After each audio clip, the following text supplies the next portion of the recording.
Super Mario Bros. 3 was initially released way back on October 23rd, 1988, and came to the Nintendo Switch Online on September 18th, 2018.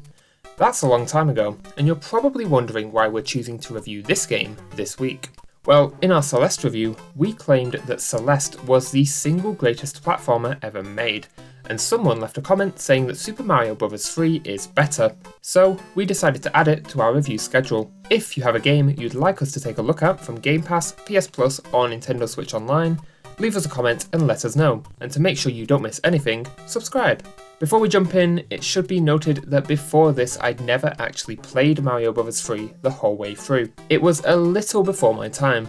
That means that nostalgia goggles here are firmly off. With that in mind, after all this time, is Super Mario Bros. 3 worth your time?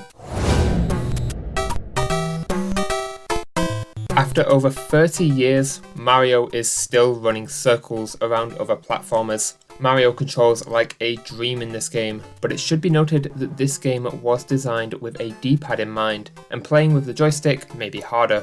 As always, you've got your standard running and jumping, stomp on a Koopa and fireball a piranha plant, but Mario Bros. 3 has a few new tricks up its sleeve. First up is the Tanuki suit. This grants you a spin attack and allows you to hover after jumping and fly if you max out your P meter. You can also turn into a statue with a special version of this power up. Extending from this is the P-Wing, a rare power-up that has the capacity to completely break stages, but it must be used wisely. There's also the Frog Suit, which makes water levels far easier to traverse, and trust me, you'll want that. There's plenty of other surprises awaiting you, including some overworld power-ups, which make just selecting a stage a whole game of its own. It's a really neat addition that kept me engaged for my entire playtime. It makes the overworld feel like a real place as opposed to just a funky list of levels. And let's talk about those levels. They start off pretty simple, standard grasslands with Goombas, a castle here or there, then the desert with some trickier stages and one where the sun tries to kill you. By the end of the game, levels have become devilishly difficult with some very creative puzzle segments. The game is constantly throwing new stuff at you, and I'm sure if I existed in 1988, my mind would have been blown. I should also give special mention to the airship levels. I'd heard a lot about these and they deliver on their infamy. These feel like a set piece within the NES limitations and they are wonderful every single time. Absolutely the highlight of a brilliant game that are capped off with some very unique boss fights for the time. However, it's not all perfect. Some parts of this game have admittedly aged poorly. Both the water and ice worlds suffer immensely from slippery controls. There's already not a lot of space to maneuver on some of these stages, and the controls here are just not tight enough. It becomes very frustrating. I don't like that you fight the same mini-boss in the small castles. The arenas do change and he does get some new attacks, but it does get a little stale towards the end of the game. Finally, we should talk about the difficulty in this game.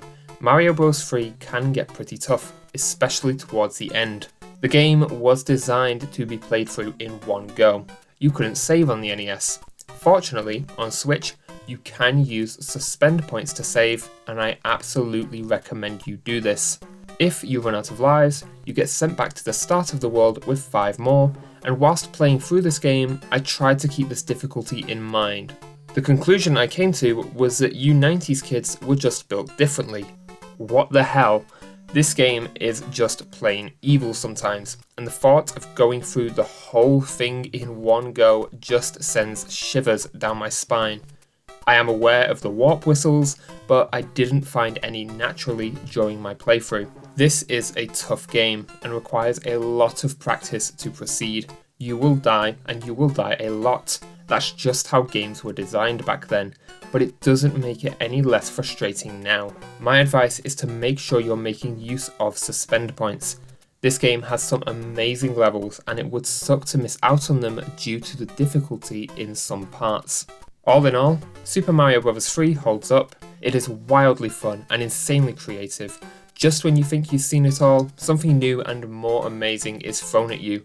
But some frustrating controls and level designs keep the game from the top. We're giving Mario Bros. 3 a 4 out of 5 for gameplay. I can praise this art direction for the next 30 years. It is timeless, a pure blend of style and gameplay. Nintendo knew the trick of good art direction from the start. Keep it simple. The stage play aesthetic the game opens with paves the way for your mind to fill in the blanks in regards to the art direction, but what is actually here is doing a hell of a lot of work. Each world theme feels distinct, and both environments and hazards are always clearly defined. Distinct music accompanies everything from the overworld to the underground to the castles. There is a lot done with so little here. Let's take the airship stages again as the best example. These could start with Mario just on the stage, but you get a little cutscene of him hopping on. The auto-scroll does a great job of making this feel like an assault on the airship's terms, and it is all wrapped up within believable environment design and the best music in the game. It is masterful. I could go on all day, but I wouldn't want to waste your time. Super Mario Bros. 3 gets the full 5 out of 5 for art direction. This is a Mario game, and you know what that means, narrative that perfectly serves gameplay. It's your standard Peach kidnapped by Bowser, go save her, but this time the royalty of the many lands have been turned into animals, so you need to help them along the way.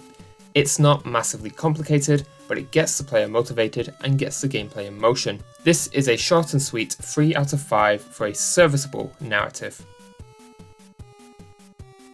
Mario Bros. 3 on the Nintendo Switch performs way worse than it really should. First up, you're getting 4 save slots to mess around with. Make sure to make plenty of use of these, you'll need them. You're getting 8 worlds, chock full of levels and secrets. Content is absolutely not an issue with this game. Performance for the most part is solid, but I did get a lot of instances of frame drops throughout the game. It grinds the smooth experience to a halt. Finally, I had this odd visual issue where the right side of the screen didn't quite know what to do with itself. This was ongoing, and whilst not major, it was very annoying. There are also no settings at all here. If you don't like something, you will simply have to get over it.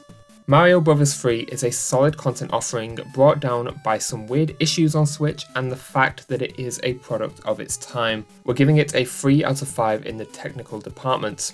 We can't be too hard on a game this old for not having modern settings, but there are some real issues here. It took me just under 5 hours to get through Super Mario Bros. 3. This is a game that can easily fit into whatever free time you have. Levels are never longer than a few minutes, and whole worlds took me between 15 and 45 minutes to beat. This is obviously variable depending on your skill with the game. If we were reviewing The Commitment here in 1988, it'd be close to terrible. If your mum turns off the NES whilst you're at school, then you're going all the way back to the beginning. No saves, no breaks. Like I said, you guys were built differently. But the addition of suspend points here makes all of this much more palatable and allows you to truly beat the game at your own pace. You can suspend at any point, and this means you can have full control of checkpoints if you so wish. This whole thing acts as a sort of variable difficulty, or if you're playing the game the old-fashioned way, it means you can save at the start of every world. It is wonderful and adaptive in the best possible way. This game is tough, but the reward for putting in your time and learning is the skill to absolutely blitz through the game. My time never felt truly wasted, even when I died a lot. Hard drive footprint is absolutely minuscule at only 137 megabytes. You do have to download the full NES emulator, but you're getting the full library of games here. This is an insane space to content ratio, and you should have absolutely no issue finding spare hard drive space or with download speeds. I can easily give Super Mario Bros. 3 the full 5 out of 5 on our commitment scale. This is a bite-sized game that rewards mastery and is very easy to fit into your free time with the use of suspend points. In the end, I still think Celeste is the better platformer, but damn if Super Mario Bros. 3 isn't a triumph. This is a game that has truly stood the test of time and come out on top. There is so much creativity and out-of-the-box thinking here that I was half expecting the entire thing to be directed by Hideo Kojima. Super Mario Bros. 3 is absolutely worth your time, no question. Sure, it's a little old, and there is some bullshit sprinkled in here, but it is fun, and there was always a smile on my face. The only issue I have with Super Mario Bros. 3 is that it is clearly the second best Mario Bros. Game.